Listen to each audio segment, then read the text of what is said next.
경제를 잘 알지 못하는 사람을 위한 당장 이번 주에 알아야 할 간편 지식 경제가 먼데이. 한 주간의 경제 맥을 짚어주실 두 분과 함께하겠습니다. 김대종 세종대 경영학부 교수, 송승현 도시화경제대표 두 분 오늘도 모시겠습니다. 어서 오세요. 예, 안녕하십니까. 네, 안녕하세요. 날이 많이 더워졌어요, 교수님. 예, 완전히 이제 여름이 됐더라고요. 너무 더워서 이제 에어컨 켜고 왔습니다, 저도. 지금 이 날씨가 여름이라고 하면 앞으로 한 10도는 더 올라갈 텐데. 근데 뭐 날씨가 정말 더워져가지고 걱정들 많이 하는데 이 날씨 더워진 거 관련돼가지고 요즘에 뭐 오늘 이슈 얘기 들으니까 뭐 전기요금이더라고요. 그것 때문에 고민이 좀 많아지고 막 그랬습니다. 전기차로 바꿀까 막 생각도 좀 했었는데 이거 좀 두렵더라고요. 네. 그렇습니다. 당장 내일도 뭐 서울 기온 29도, 30도까지 오른다고 하더라고요. 진짜 운전하시는 분들 차 안에서 에어컨 켜셔야 될 것 같고 이제 집 안에서도 실내에서도 이제 창 열어놓는 거로는 좀 부족할 것 같아요. 그냥 환기하는 거로는 안 될 것 같고 냉방기 다들 켜실 것 같은데 오늘 첫 번째 짚어볼 뉴스가 바로 공공요금 인상에 대한 겁니다. 앞서 오프닝에서 말씀을 드렸어요. 2분기 전기요금, 도시가스요금 올랐습니다. 그동안 미뤄왔던 요금 인상이잖아요. 이번에 단행을 했어요. 교수님 어떻게 보세요? 작년에 이제 이번에 전기요금 정부가 올린 게 전기와 가스가 한 5.3% 정도 올랐습니다.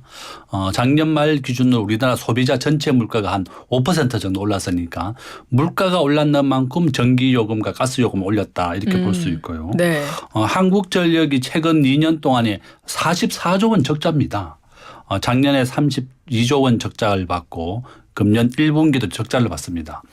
전기 요금이 100이라고 하면 소비자 판매 가격이 지금 70입니다. 그러니까 30% 원가에 못 미치는 가격으로 전기 요금을 팔고 있으니까 한국전력이 이제 적자가 지속되고 있고 정부가 최근에 한전에 대해서 너들 그럼 자구책을 좀 마련해봐라. 이렇게 했더니 이제 한전이 정성일 대표가 사표를 내겠다. 두 번째는 자기가 필요 없는 건물을 팔아서 25조 원을 마련하겠다. 이렇게 했고 전기는 우리나라 국민이 세계 1인당 에너지 소비량으로 세계 1위입니다. 우리 대한민국은 사용량이요? 예, 사용량으로. 왜냐하면 정부 우리나라 제조업 중심 국가이기 때문에 전기, 철강, 자동차, 반도체 전부 다 전기를 필수적으로 쓰는 그 상품이거든요. 그러다 보니까 전 세계에서 1인당 에너지 소비량으로 했을 때 대한민국이 세계 1위의 전기 소비 국가 대국이고 또 정부가 최근에 전기요금 안 올렸었습니다. 그래서 이제 전기요금 안 올리니까 한국전력은 또 적자가 지속되고 있고 어쩔 수 없이 이제 이번에 전기요금을 5.3%라고 올렸고 이제 가장 좋은 방법은 이제 원가가 오른 만큼 우리가 석탄, 석유 다 원가가 올랐는데 그동안 전기요금이 오르게 되면 한국의 전체 모든 상품의 가격이 반영이 됩니다. 거기에다가 또 국민들도 가스비 때문에 엄청 힘들어하기 때문에 정부가 그동안 안 올렸는데 이번에 어쩔 수 없이 한전의 적자가 너무 많아지게 되니까 이렇게 올렸다. 이렇게 볼 수 있습니다. 네, 전기요금은 킬로와트 시당 8원 그리고 가스요금은 메가줄당 1.04원이 오르고 내일부터 바로 적용이 돼요. 4인 가구 기준으로 한 달에 전기요금은 올 초에 냈던 것보다 3,000원, 가스요금은 한 4,400원 정도 오를 거라고 하는데 그동안 이 소비자 물가 상승률이 저희가 3%대도 내려왔다 막 이런 기사 많았어요, 대표님. 그러면서 이제 물가 상승률이 조금 둔화되는구나 막 이랬는데 이번에 공공요금이 오르면 물가 인상에도 그러니까 물가 상승에도 이게 좀 여파가 끼치지 않을까 싶어서 그 부분도 조금 걱정이 되긴 하네요. 그렇죠. 지금 물가가 부담스러운 상황에서 이 공공요금이라는 게 사실상 서민들한테 체감할 때는 가장 부담스러운 요금이거든요. 뭐 다른 것들은 일반적으로 소비를 줄이면 되는데 공공에서 나가는 곳들은 특히나 서민들에 대한 그 불편이나 또 이런 부분들이 커질 수밖에 없고 특히나 뭐 가게들에서 이렇게 물가들이 올라가게 된다면 시장 자체에서 소비를 좀 적게 하게 됩니다. 그러니까 우리가 이런 전기료라든지 이런 것들을 올리고 또 조정을 하는 것들이 산업과 어떤 경제 그 관념 안에서 좀 긍정적인 효과를 가져오기 위한 그런 방향인데 왜냐하면 산업 업계 안에서도 전기요금을 급격하게 못 올리는 이유가 뭐 원가라든지 이런 것들이 자꾸 떨어지다 보니까 그러면은 뭐 생산성도 떨어지고 채산성도 악화가 되기 때문에 쉽게 못 올리는 거거든요. 근데 이런 것들이 가계에 부담이 된다라면 그런 물건들이나 그런 관련된 그 전기를 또 활용하는 이런 뭐랄까요 뭐 가계 소비자들 뭐 이런 사람들이 또 소비를 줄이게 돼요. 그러면은 경기나 이런 침체 국면에 있는 이런 뭐 국내 시장 자체가 좀 위축이 될 수가 있다라고 보여지죠. 근데 여기서 한전의 그 적자만을 가지고 우리 사회가 지금 계속 어떤 뭐 당연한 그 요구처럼 느껴질 수도 있겠는데 네네. 한전도 같이 고민을 해봐야 되겠죠. 왜냐하면은 지금 본인들의 적자가 좀 있다라고 해도 지금 상황에서 경제가 조금 더 안정적으로 흘러갈 수 있게 된다라면 그때 그 시기를 조금 더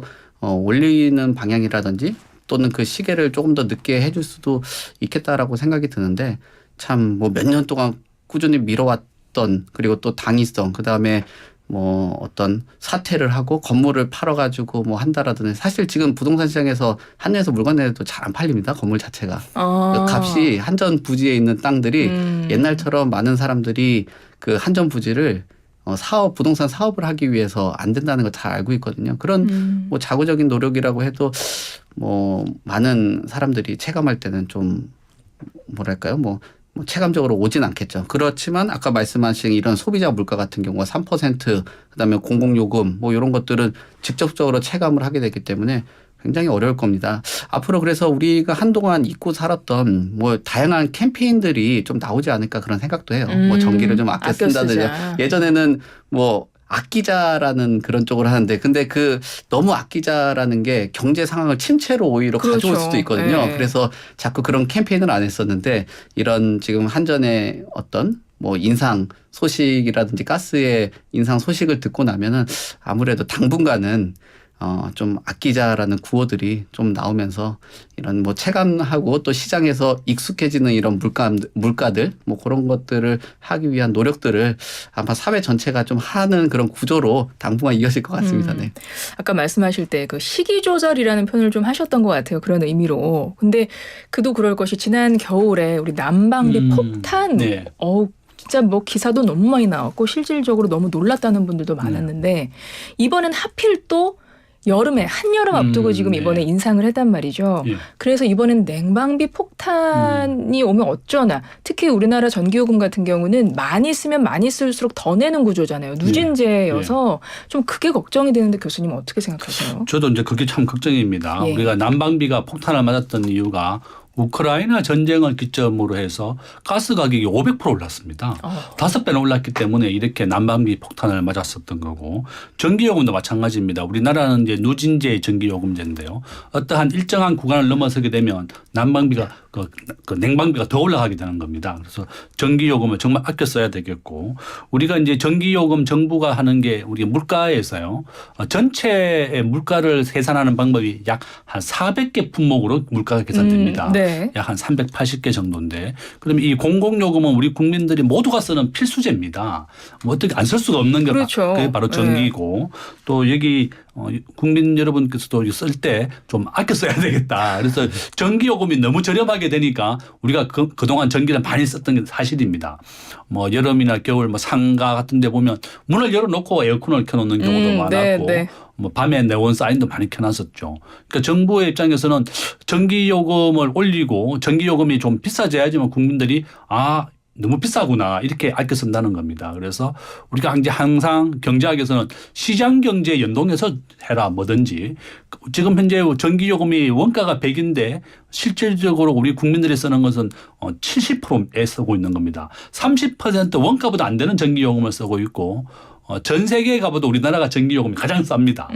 뭐 유럽이나 미국보다 우리 전기요금이 가장 저렴하게 공급되고 있는데 그 이유가 이제 그동안 전기요금을 올리지 않았던 이유죠. 그래서 이제 뭐 우리 국민 여러분께서는 에어컨도 정말 쓰더라도 좀 누진제 폭탄을 맞을 수 있기 때문에 조심해서 써야 되겠고 정부는 우리 서민들을 위해서는 기초생활수급자라든지 어려운 국민들을 위해서는 전기요금 1년치가 유예가 됩니다. 예. 그러니까 뭐 그렇게 지금 당장은 큰 우리 어려운 국민들한테는 큰 여파가 없겠지만 하여간 전기요금이 이제 누진제고 되고 가장 더운 여름이 시작됐습니다. 그래서 좀 전략해서 써야 되겠다. 또 이렇게 말씀드립니다. 네. 근데 좀 또 재밌는 게 이 산업계 안에서는 전기요금을 급격하게 안 올려서 가게들이 또 이런저런 이야기들이 많긴 한데 제가 그걸 좀 여쭤보고 싶었던 게 네. 이번에 물론 인상이 된 게 일반 가정용 그리고 산업용 똑같이 인상이 됐다고 하긴 하더라고요. 근데 실질적으로 산업용 전기가 단가가 조금 더 저렴하다면서요. 네, 그러니까 예, 그래서 그 부분에서 좀 형평성 문제에서 일반 서민들은 그 부분은 그러면 어떻게 뭐 방법이 없는 건지 왜 서민들 힘든데 가정용 전기가 이렇게 오르는 방법밖에 없는지 좀 이런 의문도 갖는 분들이 계신 것 네. 같아요. 그러니까 가게에서 쓰는 일반적인 전기는 거의 뭐 소비라고 생각을 하고 또 산업계에서 쓰는 전기는 어떤 투자라고 보는 거죠. 그러니까 투자를 해서 그 전기를 활용해서 더 많은 뭐 제품들을 만든다든지 그 전기를 활용해서 생산성을 키운다든지 뭐 국가 성장에 도움이 되기 때문에 이런 그 산업계에 있는 전기에 대해서는 좀 신중할 수밖에 없는데 또 그렇게 된다면 좀 아까도 말씀드렸듯이 뭐 일반적으로 에어컨을 틀어놓고 문을 열어놓는다든지 또 집에서도 전기를 아껴라 이렇게 얘기를 하잖아요. 네. 근데 이게 또 참 재밌는 게 전기를 아끼면 그 에어컨을 파는 기업은 또 산업계잖아요. 전기를 아끼면 에어컨을 또 사지를 않잖아요. 제가 또 그것도 여쭤보고 싶었던 네. 게 아까 우리나라가 지금 내수가 조금씩 살아나는 분위기가 있잖아요. 네. 근데 이 와중에 내수가 약간 진작되려고 하는데 아껴 쓰자 이러면 내수 좋아지려다가 약간 참을 끼얹는 그런 느낌도 있지 않을까 싶어서 교수님 그건 어떻게 보세요? 그래서 이제 항상 이제 경제학에서 얘기하는 게 그 소비도 촉진해야 된다. 네. 소비가 일어나고 수요가 증가해야지만 기업들이 생산을 하고 물량을 공급하게 되는 겁니다. 그러니까 너무 아껴 쓰게 되면 또 소비가 절지 않으면 공장들이 안 돌아가게 되니까. 그러니까요. 우리 대한민국은 제조업 기준으로 세계 5위의 강대국입니다. 뭐 스마트폰, 뭐 냉장고, 가전 제품은 우리나라 이제 세계 1위에 등극을 했습니다. 삼성과 LG가 세계 1위의 가전제품 회사가 되었다. 에어컨도 마찬가지입니다. 이 정도로 우리나라가 이렇게 제조업 세계 강국인데 정부가 너무 또 전략하고 아껴 쓰자 이러면 공장들이 위축이 되는 거죠. 그래서 참 이게 딜레마다 이렇게 볼 수 있습니다. 그래서 아까 그 한전의 그 인상이라든지 이런 것들에 대해서 한쪽만 보면은 한전을 걱정하겠지만 시장 전체를 보면은 이렇게 가게가 위축되고 또 이런 가게가 위축되면 산업계에서도 다시 위축을 가져오게 네. 되고 아까 설명하신 것처럼 유럽이나 이런 국가에 비해서 우리나라가 전기 사용료가 엄청 높다라고 말씀하셨잖아요. 네, 네. 또 근데 그 안에 또 새로운 또 답이 있어요. 뭐 스마트폰이라든지 전자제품 전기를 많이 쓰는 만큼 전자제품을 만드는 실력이나든지 이런 것들이 상관성이 굉장히 큰 거죠.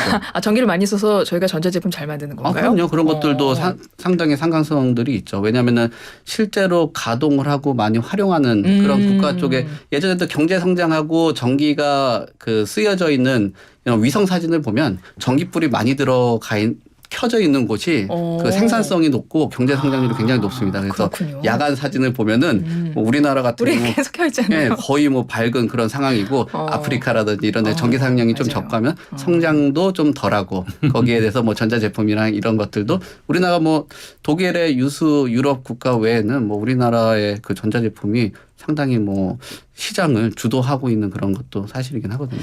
그러면 이 요금 인상 부분은 이건 인상이 돼야 하는 어쩔 수 없는 상황적인 측면도 있고, 근데 어느 정도 좀 인상 폭을 조율을 한 면은 있죠. 서민 가게가 너무 부담이 될까봐.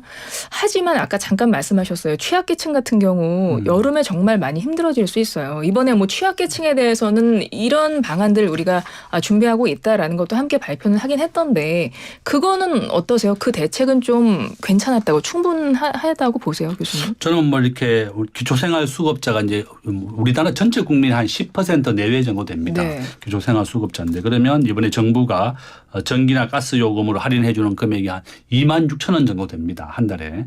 그러면 이제 이분들이 자기가 너무 더운데도 냉방비 때문에 선풍기를 못 돌린다든지 에어컨을 못 돌리는 경우가 있어서는 안 되겠다. 또 공동 노인분들이 많이 계신 양로원 같은 경우에 에어컨을 돌려줘야 되는데 그렇죠. 냉방비가 너무 많이 나오니까 에어컨을 못 돌리고 에어컨만 있는 경우가 많았었습니다. 그래서 정부가 이러한 자구책으로 한 1년 정도는 이분들에게는 유예를 해줘서 요금 인상에 대해서 요금 인상을 좀 해주지 않겠다 했고 저는 정말 필요하다고 봅니다. 이렇게 정부가 지금 에너지 바우처라 그래가지고 어려운 사람들은 전기요금을 할인해주는 바우처 쿠폰제를 쓰고 있거든요. 이와 같이 일단 어려운 국민들이 좀 이러한 위기를 극복하고 잘 함께 살아야만 내년부터는 이제 경제가 상당히 정상화될 겁니다. 저는. 그렇게 미국이 보세요. 이제 기준금리를 내년부터 내리게 되면 상당히 경제가 정상화되고 세계 경제가 정상화된다. 그러면 한국 경제가 가장 크게 또 호황을 받게 되는 겁니다.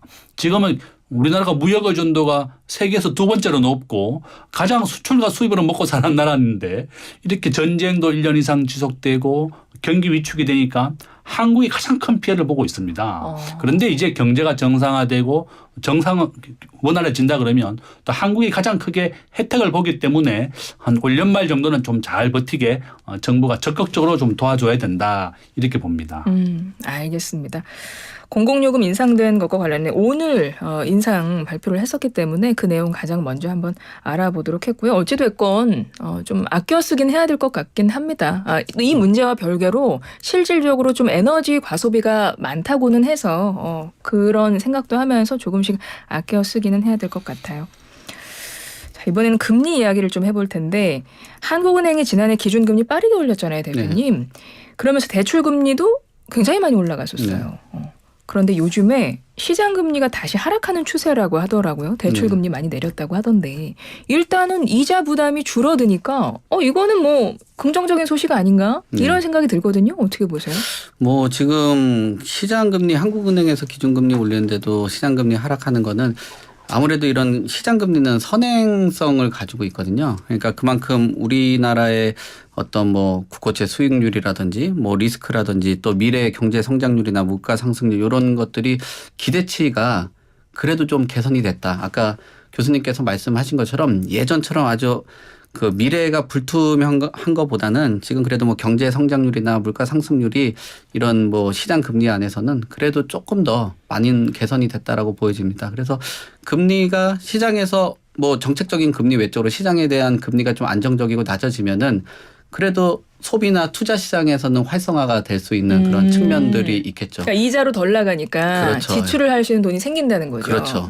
그런 거 보면 이번에 전기료에는 참 도움이 많이 되겠네요. 지출되는 것들이 이런 그렇군요. 것들. 네. 근데 결국은 지금 그 시장 안에서 부담스럽게 작용하는 게 아직도 자산 시장이나 이 시장 안에서 조금 위기감들이나 조금 더 조정을 받아야 되겠다 뭐 그런 의견들도 있잖아요. 그럼 다시 한번 또 불을 지피는 거 아니냐라는 얘기들도 나올 수 있어요. 그렇지만 그걸 뭐 무조건 부정적으로 볼 수는 없는 게 그래도 자산 가격이라는 거는 경제 성장률이라든지 또 미래를 위해서 투자라는 것도 무조건 그것을 뭐 부정적으로 보기는 어렵고 왜냐하면 나라도 성장해야 되고 국가의 국고도 상승해야지 최근 들어서 보유에 대한 세금이나 뭐 경제 전체적으로 세금이 줄다 보니까 뭐 지금 계속 나라 운영하는 것도 제대로 어려워지고 있는 그런 상황이잖아요. 경제 성장률이 동반이 안 되고 있으니까. 그리고 이런 뭐 자금들과 경제 성장이 조금 더 활발하게 성장을 할 수 있게 해줘야 그 돈을 가지고 아까 뭐 바우처라든지 이런 것들도 지급해 줄 텐데 지금 나라 형편이 좋지가 않다라는 거예요.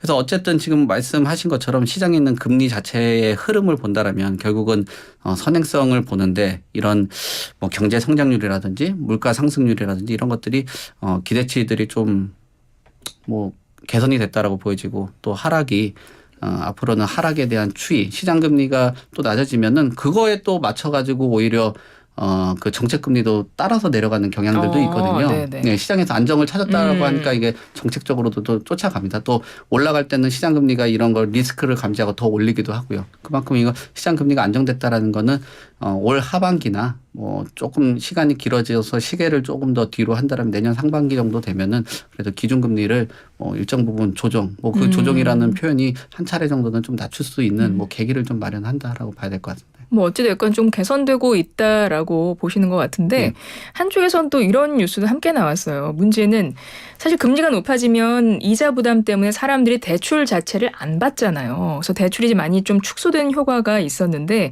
이제 금리가 다시 내려가니까 한편에서는 다시 대출이 증가했다. 이런 기사가 있더라고요. 이건 어떻게 이해를 해야 될까요?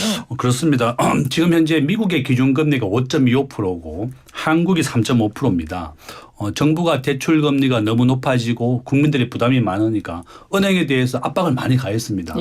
성과급 잔치를 벌이고 뭐 배당금 잔치를 벌이고 뭐 퇴직할 때 막 최고 9억까지 줬거든요. 한 3년치, 5년치를 미리 당겨서 주고 이러니까 네네. 정부가 은행에 대해서 너무 상생을 안 한다. 이렇게 하니까 은행도 우리가 상생을 위해서 가산금리를 많이 낮췄습니다.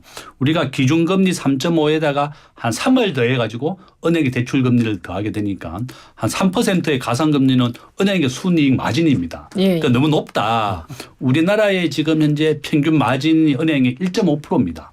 그러니까 기준금리가 3.5니까 적정한 마진은 약 한 5.0이 돼야지 되는 거다. 이렇게 되는 거죠. 우리나라 은행 전체 이익의 90%가 이자 수익입니다. 예. 전부 다 예대 마진으로 먹고 사는 게 바로 은행이다. 네, 네. 그래서 정부가 이렇게 압박을 많이 가하니까 우리가 대출금리가 금년 초에 8%까지 갔다가 지금 7%로 낮아졌거든요. 그러니까 우리가 이제 제가 말씀 많이 드립니다. 집값과 은행 금리의 상관관계는 마이너스 0.8의 관계가 있고 은행 대출이 7%가 넘어가게 되면 집값이 내리지만 7% 이하로 가게 되면 집값이 오릅니다. 지금 현재 강남 4구에서는 부동산이 다시 반등을 시작했거든요. 이와 같이 금년 1, 4분기에 많은 사람들이 은행 금리가 낮아지게 되니까 또 대출을 받아서 전세를 얻거나 집을 사는 경우가 많았습니다. 이와 같이 이제 은행 이자는 최근에 정부가 3.5% 동결을 했고 아마 이제 우리나라 경제가 너무나 어렵고 상장기업의 30%가 지금 이자를 못 낼 정도로 어렵습니다. 그래서 지금 은행도 정부도 기준금리를 못 올리니까 은행도 이렇게 대출을 낮추고 있는 겁니다. 그래서 결론은 이렇게 은행 이자가 낮아지게 되니까 또 자산 시장이 반등하게 되는 또 우리나라 현재 가계부채가 1,900조 원 정도 됩니다. 예. 그런데 이제 이렇게 은행 금리가 낮아지고 되니까 부동산에서 대출이 좀 일어나면서 또 반등을 시작했다. 또 이렇게 볼 수 있는 겁니다. 네. 사실 그동안 은행이 지금 말씀하셨지만 은행은 예대금리 차로 먹고 사는 곳이잖아요. 근데 예대금리 차 때문에 은행이 그동안 수익이 많이 좋았고 물론 정부에서 어느 정도 고통분담을 하자라는 조금 압박은 있긴 했습니다만 이번에 좀 은행에서 가산금리를 줄이고 이 조정하는 거는 어느 정도 좀 긍정적인 효과가 있었다 이렇게 볼 수는 있는 거겠죠. 그렇죠. 아까 말씀하신 것처럼 그 예대 마진은 훨씬 넘는 그런 수준이라는 것들은 결국은 그 예금자들이나 또 대출자들 이런 분들한테 뭐 속된 말로 피 빨아먹는 그런 예. 구조거든요. 지금 경제 상황이 이렇게 암울한데 본인들은 돈을 벌지 모르겠지만 그 차익 안에서 이 사람들 아까 얘기한 것처럼 소비를 줄이게 되면 이 소비가 다 경제하고 연관돼 있잖아요. 은행들은 돈 벌지 모르겠지만 이 은행에 너무 막대한 그 어떤 뭐 이익을 갖게 된다라면 은행들은 돈 벌지 모르겠지만 한국 경제 시스템 자체는 굉장히 힘들어집니다. 그러니까 은행에서 일정하게 조금 조정을 해줘야지 경제도 돌고 또 그걸 관련해서 뭐 투자도 일어나고 주택도 사게 되고 그런 구조인데 뭐 은행에서 본인은 돈 벌겠지만 다른 사람들 집 사기 힘들어지니까 건설사들도 힘들어지고 네 그런 뭐 어떤 그 돈을 상환하는 데 있어서도 굉장히 리스크들을 갖고 있는 거거든요. 그러니까 말씀하신 것처럼 그거는 긍정적으로 평가를 해줄 필요가 있다고 봅니다. 맞습니다. 그리고 한동안 은행이 우리 제일 힘들 때 은행은 성과급잔치했네 이런 기사가 많았고 지금 1311번님도 이제 한전 같은 경우도 전기료 올릴 수밖에 없는 건 이해는 하지만 그럼에도 그동안 한전에서 성과급잔치 해왔다는 또 기사도 있었단 말이죠. 그러니까 그 부분은 국민으로서 참 이해하기 힘들다라는 지적을 그렇지 않아도 해주셨어요. 예, 그러다 보니까 우리가 이런 이야기를 하면서 그러니까 공생의 경제를 한번 생각을 해보게 되는 것 같습니다. FM 94.5MHz YTN 라디오 듣고 계시고요. 생생경제 함께 하고 계십니다. 오늘 월요일이죠. 두 분과 함께합니다. 김대종 세종대 경영학부 교수님, 송승현 도시화경제 대표님과 한 주의 경제 이슈들 짚어보면서 경제 맥을 짚어보고 있습니다. 경제 흐름이 어떻게 돌아가고 있는지 두 분과 이야기를 나눠보고 있는데 앞서 우리 대출금리 떨어졌다 이야기를 했었어요. 근데 생각해보니까 대출금리만 떨어지는 게 아니라 예금금리도 같이 떨어질 거 아니에요? 금리가 떨어지면? 그러면 사람들이 예금 통장에 돈 안 넣을 것 같아요. 그럼 예금 통장에 넣었던 돈 이럴 때 이동하지 않습니까, 교수님? 그렇죠. 투자 시장으로 이동하지 않아요? 머니모로 많이 이동하게 됩니다. 지금 현재 우리나라는 예금자 보호가 원금과 이자를 합쳐서 5천만 원입니다. 정말 조심해야 된다.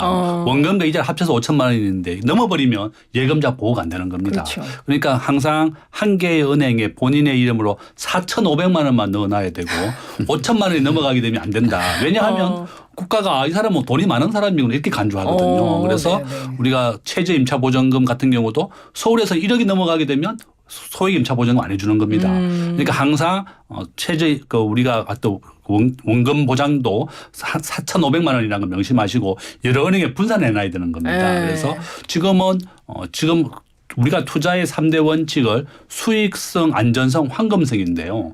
지금은 가장 중요한 게 안전성입니다. 네. 자기의 자산이 잘 유지되고 손실을 보지 않아야 된다. 그래서 금리를 많이 준다고 해서 무턱대고 예금자 보호가 안 되는 것은 펀드 상품은 예금자 보호가 안 됩니다.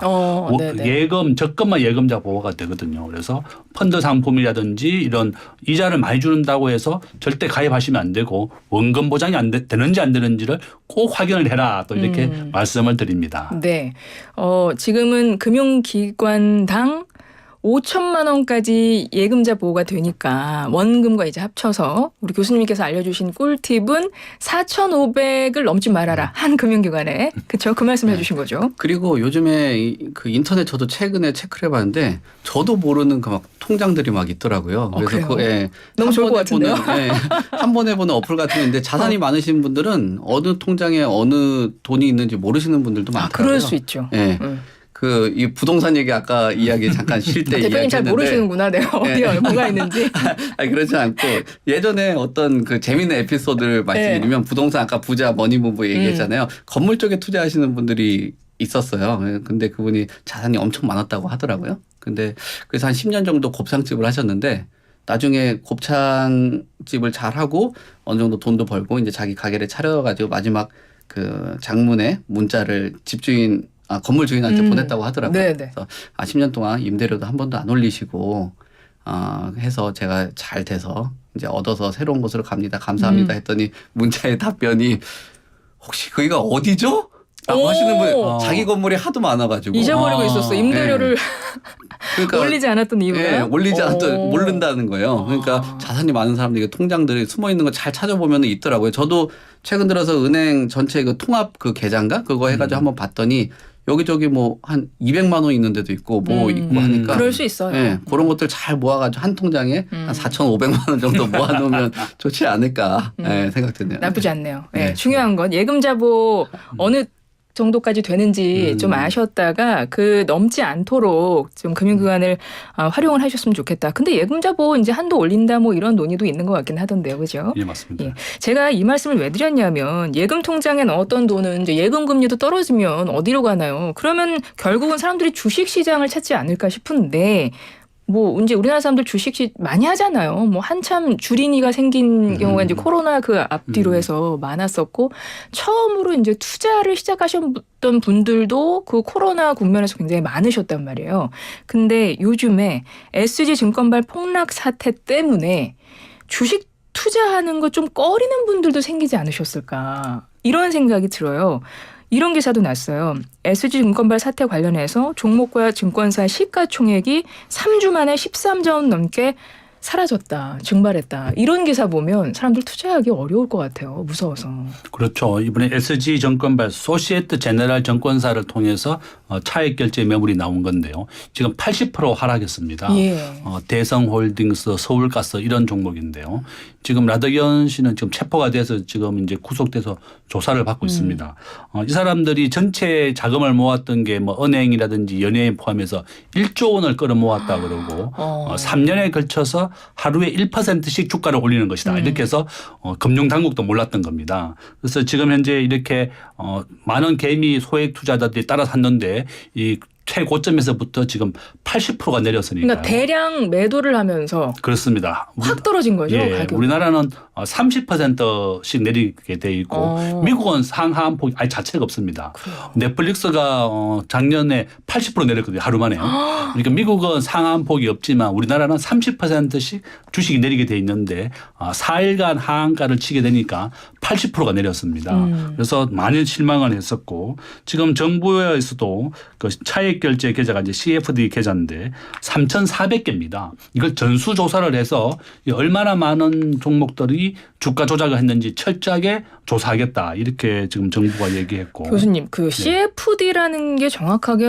어떤 겁니까? 어떤 방식인 거예요? 이제 우리가 이제 주식을 사게 되면요. 우리가 내가 가진 100만 원이라 그러면 내가 주식을 사게 되면 100만 원치 주식을 살 수 있잖아요. 네. 근데 우리가 이제 정권회사에서는 신용 투자라 그래서 자기가 가진 100만 원의 2.5배를 빌려줍니다. 아, 증권사에서요? 예. 그래서 이제 2.5배를 사게 해주는 거죠. 근데 CFD 계좌는 이 자기가 주식을 사지 아니하고 이 차액 결제만 사는 건데요. 자기가 가진 원금의 2.5배를 계속 사는 겁니다. 네네. 이거 특히 외국계 정권사를 통했기 때문에 이게 기한도 굉장히 깁니다. 우리나라는 보통 신용 투자를 하게 되면 3개월 정도 빌려주고 연장을 해주는데 이제 차액 결제 CFD 계좌는 내가 1,000만 원 있다 그러면 2,500만 원을 계속해서 살 수 있기 때문에 더 많이 돈을 살 수 있는 결국 거죠. 그게 빚인 거잖아요. 빚인 겁니다. 빚툰 거잖아요, 네, 말 빚투죠. 그대로. 그래서 이제 라더견 씨가 이번에 1조를 모아서 자기가 빚투를 했다 그러면 2.5조를 샀을 겁니다. 예. 그러니까 전체 8개 종목을 이렇게 최고 10배에서 17배까지 올렸거든요. 주가라고 하는 것은 적정한 가격이 있는데 보통 제가 이제 삼성전자가 PER이 순이익의 10배라 그랬습니다. 1년에 벌어들이는 순이익의 10배 정도가 적정한 가격이다. 그런데 이렇게 대성홀딩스 같은 경우는 순이익에 대해서 400배까지 올라갔습니다. 주식을 투자하실 때는 이 적정한 주가가 뭔지 계산을 하고 주식을 사야 되고 내가 잘 모르겠다 이러면 그냥 시가총액 1등을 사면 됩니다. 네. 한국에서는 삼성전자가 시가총액 1등, 미국은 애플이다. 그래서 결론은 이렇게 우리나라가 2,000개 종목이 있고 전체 시가총액이 다 합치면 2,000조 원 정도 됩니다. 근데 이 8개 종목에 한해서는 지난 3년 동안 이렇게 10배에서 17배까지 올랐기 때문에 많은 소액 투자자들이 따라 샀다가 이렇게 큰 손실을 본 게 된 거죠. 그래서 저는 그 3주 만에 손실 본 게 한 13조 원 넘는다고 하니까 정말 소액 투자자들이 큰 손해를 봤을 것 같고 저는 이렇게 재발을 막는 방법이 미국에서는 메이도프라 그래가지고 주가 조작을 하고 폰지 사기를 벌였던 사람에게 징역 150년을 언도했습니다. 그래서 옥사했거든요. 감옥에서 죽었는데 결론은 우리나라는 이렇게 주가 조작을 해도 솜방망이 쳐버립니다. 3년 정도 감옥에 있다가 나오면 자기가 주가 조작해서 벌었던 돈을 가지고 평생을 먹고 사는 겁니다. 그러니까 주가 조작에 의해서 계속 재발해서 일어나고 감옥에 갔다 와서 또 하는 겁니다. 본인이 번 돈이 감옥에 갔다 온 것보다 훨씬 낫다 이렇게 생각하는 거죠. 그래서 저는 우리가 미국같이 아주 엄하게 처벌하고 또 재산도 몰수하고 그 벌었던 돈에 대해서 정부가 2배를 환수하겠다고 했는데 아예 그냥 5배씩 환수를 해서 완전히 재기 불능을 만들어야지 이렇게 주가 조작이 재발하지 않는다. 저는 그렇게 생각합니다. 예. 이 CFD 계좌, 이 차액 결제 거래라는 게 아까 말씀하셨듯이 그러니까 쉽게 말하면 빚툰 거예요. 빚내서 투자하는 건데 만약에 수익을 많이 내면 문제가 없지만 이번처럼 갑자기 폭락해버리면 내 원금도 못 찾는 거고 나는 빚만 늘어난 상황이 되는 이런 문제가 있어서 이번에 금융당국에서 이 CFD 계좌 전수조사에 나서기로 했다. 그래서 그 기사가 나오는 겁니다. 교수님께서 말씀 중에 이제 잘 모르면 주식 같은 거 무조건 시가총액 1위 사면 된다. 이제 이 말씀 하셨는데 이건 여러분 그냥 이해하시기 쉽게 말씀을 하신 건데 그러니까 결국은 투자라는 건 잘 알고 하셔야 된다는 겁니다. 그러니까 투자는 결국은 모든 책임은 본인한테 있기 때문에 나의 투자 성향도 검사도 해보셔야 되고 잘 모르겠으면 전문가랑 상의도 하고 좀 상담도 하시고 그래서 투자는 좀 신중하게 접근하셔야 된다. 이 말씀을 다시 한번 드립니다. 자, 이번에는 이제 송 대표님께 마이크를 넘깁니다. 부동산 얘기하겠습니다. 부동산. 미국의 상업용 부동산 침체가 미국 은행권 불안의 또 다른 뇌관이 될 수 있다. 이런 경고가 나왔다 그래요. 네. 이거 설명 좀 해주세요. 우선 지금 미국의 부동산 시장 자체가 지금 미국의 그 공실률이 엄청 커졌다라고 하거든요. 그러니까 지금 샌프란시스코에 있는 금융타운에 22층 건물이 있어요. 그 예를 들면 지금으로 우리 돈으로 600억 정도의 매물로 나왔거든요. 근데 이게 4년 전만 해도 4천억 정도였어요. 그러면 그때 가격하고 대비했을 때는 한 80% 정도가 급락을 한 거거든요. 그럼 결국은 자산에 대한 값어치가 떨어진 거잖아요. 예. 그리고 이 건물 안에 그 자산에 대한 값어치 외적으로 공실이 75% 정도가 된다라는 거예요. 그러면은 그 돈을 가지고 뭐 원리금이나 이자 상환을 해줘야 되는데 그 임대료를 가지고 상환을 해주는 그런 구조잖아요. 근데 공실이 났다라는 거는 이자를 상환을 할 수 있는 능력 자체가 없는 그런 환경이라고 봐야 되는데 이게 30%라는 그 공실, 이 공실 자체가 샌프란시스코 전체가 한 30% 정도 공실이거든요. 근데 이게 2018년도 같은 경우 한 4% 정도밖에 수준이 안 됐어요. 그럼 7배 정도가 늘어난 그런 상황인데 거기에 대한 그 금융에 대한 그런 문제들이고 이런 문제들이 뭐냐면은 코로나 시국 동안 저금리 유동성에 그 돈이 통화량이 팽창된 것도 문제가 있겠지만 그 기간 동안 사무실을 줄이고 재택근무를 하는 경향들을 갖고 온 거예요. 네네. 그러니까 사무실의 그 필요성이나 이런 부분들이 굉장히 축소가 된 거죠. 근데 빌딩에 대한 그 가치는 그만큼 수요가 없기 때문에 가격은 폭락 수준 80%가 폭락을 하고 공실률은 이 건물은 70% 전체적으로 공실률 시장 자체의 공실률이 30%라는 거는 결국 뭐 예전에 금융위기 때도 이 정도 심각하지 않았다라는 그 얘기를 무디스에서도 지금 이야기를 하고 있는 그런 상황이거든요. 그리고 이 상업용 부동산에 대한 그 대출 규모를 보니까 5조 6천억 정도 달러가 된다고 해요. 그러니까 우리 돈으로 하면은 한 7,400조 원 정도 되는 그런 수준이거든요. 이 돈 자체가 한 70% 정도가 중소기업에서 대출을 해준 거예요. 그렇게 되면은 결국 상환하지 중소은행에서. 그렇죠. 상환해주지 못하는 그런 비용들이나 이자 그다음에 원금 이런 것들을 상환을 못하게 된다면 결국 은행권의 부실로 이어질 수밖에 없고 이런 부실하고 또 이런 문제들 때문에 많은 사람들이 저 은행에는 돈을 좀 맡기는 게 위험하겠다 하면서 돈들을 막 빼는 그런 구조잖아요. 그래서 지금 상업용 부동산에 대해서 미국에서는 굉장히 촉각을 곤두서고 특히나 오히려 은행권 같은 경우는 지금 최대 위기라고 생각했던 그런 위기는 모면을 했다라고 평가들을 하는데 네. 앞으로 미국 시장에서 가장 문제가 되는 거는 상업용 부동산에서 터질 거다라고 하는 게 각 투자 전문가 그다음에 그 투자 전문가의 중에서도 가장 헤드에 있는 사람들이 이런 그 고민하고 경고들을 하고 있는 상황이고 특히나 뭐 테슬라의 일론 머스크 회장 같은 경우도 던진 말 자체가 본인 하고 좀 관심들이 떨어질 줄 알았는데 상업용 부동산에 대해서 굉장히 좀 우려를 하더라고요. 뭐 이런 내관 같은 경우. 그러니까 기업을 운영하는 오너들이나 투자 회사들 또 금융권에 있는 사람들 자체들이 은행의 위기보다는 앞으로 이런 상업용 부동산의 위기가 그 미국 시장의 가장 큰 위기다라고 이야기할 정도로 그런 리스크들이 시장 전체적으로 이뤄지는데 이런 그 공실률이 쉽게 해소가 되기 어려운 게 아까 말씀드린 것처럼 그 코로나 이후로 변화된 근무 환경이 가져오는 그런 환경 안에서 공실률을 채워주려면 결국은 임대료를 낮춰줘야 되는데 이런 낮은 임대료 가지고는 또 상환하는 데 어려움을 겪을 수밖에 없잖아요. 그러니까 총체적인 난국이 이 상업용 부동산에서 미국에서는 큰 위기로 보고 있습니다. 우리가 SVB 파산 사태 이후에 그리고 퍼스트 리퍼블릭도 어쨌든 JP모건이 인수하면서 은행권 위기는 좀 마무리가 됐나 싶었는데 그때 뭐 중소은행들이 더 위험할 수 있다 이런 말들은 나오긴 했었어요. 근데 이게 같은 맥락인 것 같아요. 상업용 부동산이 공실이 지금 70% 넘게 발생했다. 근데 지금 아까 말씀하셨지만 이들 빌딩에 은행들이 대출을 해줬을 텐데 이 공실이 차야 은행들도 그거를 그렇잖아요. 원금 환수해서 문제가 없을 텐데 지금 이 공실이 70%라는 겁니다. 그래서 지금 상업용 부동산 위기가 엄청 나중에 커질 수 있다. 그거를 지적을 해 주신 거고 제가 궁금한 건요. 한 1분 정도 남았는데요. 교수님. 해외 부동산에 우리나라 금융 투자기관들도 투자하지 않았을까요? 상당히 좀 많이 했습니다. 코로나를 전후로 해서 롯데, 미래에셋 많은 증권사 금융기관들이 부동산 투자를 좀 많이 했는데 근데 좀 걱정하지 마십시오. 예.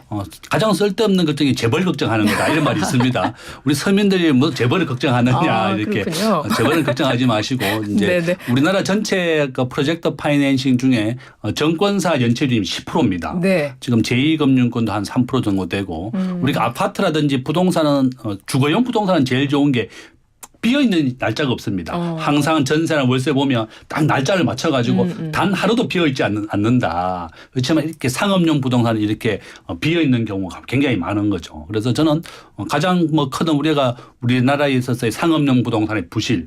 근데 이제 저는 올 연말 정도만 잘 버텨라 이렇게 항상 얘기합니다. 내년부터는 미국이 기준금리를 다시 내리게 되고 한국도 기준금리를 내리게 되어 있습니다. 그러면 지금보다는 훨씬 좋아진다. 항상 긍정적인 생각이 부정적인 것보다 한 70대 30으로 이깁니다. 그래서 올 연말까지만 우리가 좀 잘 버티자 이렇게 또 말씀을 드리겠습니다. 근데 지금 증권사 그 해외 투자가 네, 짧게요. 네. 지금 지난해 6월 말 기준으로 21조 원이고 네. 해외 부동산이 한 10조 원 정도 차이가 차지를 하고 있다라는 거는 분명히 그래도 문제는 문제다. 네, 경고를 하고 걱정을 해야 된다라고 저는 말씀드리고 알겠습니다. 싶습니다. 걱정할 만한 상황인 거 맞고 해외 그 상업용 부동산의 문제 그리고 일단 결론은 우리 교수님의 결론은 내 걱정부터 먼저 다 하자. 우리 잘 살자 이 말씀이십니다. 자, 오늘 두 분과 여기까지 하겠습니다. 김대종 세종대 경영학부 교수님, 송승현 도시화경제 대표님 오늘 말씀 잘 들었습니다. 고맙습니다. 네, 네, 감사합니다.